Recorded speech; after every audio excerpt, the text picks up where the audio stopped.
Morning. મારી daughter Simran ગુમરા Marwari યુનિવર્સિટીમાં ICT diploma કરે છે. આ ડિપાર્ટમેન્ટમાં ઘણા ફેકલ્ટી અનુભવી છે અને છોકરાઓને ઘણું જાણવા મળે છે અને એનાથી અમે ખૂબ સંતોષકારક છીએ.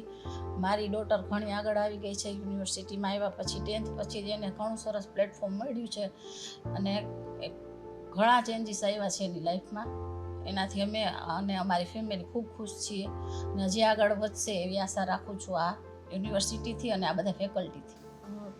મને હાર્ડવેરમાં એટલો બધો ઇન્ટરેસ્ટ નહોતો, પણ આ જ્યારે મેં આઈસીટી લીધું ત્યારથી મને વધારે ઇન્ટરેસ્ટ જાગ્યો છે. અને અમારે એક સબ્જેક્ટ આવે છે ઈપી કરીને, એમાં મેં એક પ્રોજેક્ટ બનાવેલો છે ઓબ્જેક્ટ ડિટેક્ટર કરીને, આર્ડિનોનો યુઝ કરીને. અને મેં એક વેબસાઇટ પણ બનાવેલી છે હોટેલ મેનેજમેન્ટ માટે. અને જ્યારથી હું યુનિવર્સિટીમાં આવી છું ત્યારથી મારી કોમ્યુનિકેશન સ્કિલ્સ બહુ વધી છે. પહેલાં મને આ સ્ટેજ ફિયર બહુ હતો, પણ હવે મને નથી. એ મારામાં ઇમ્પ્રુવમેન્ટ બહુ આવ્યો છે.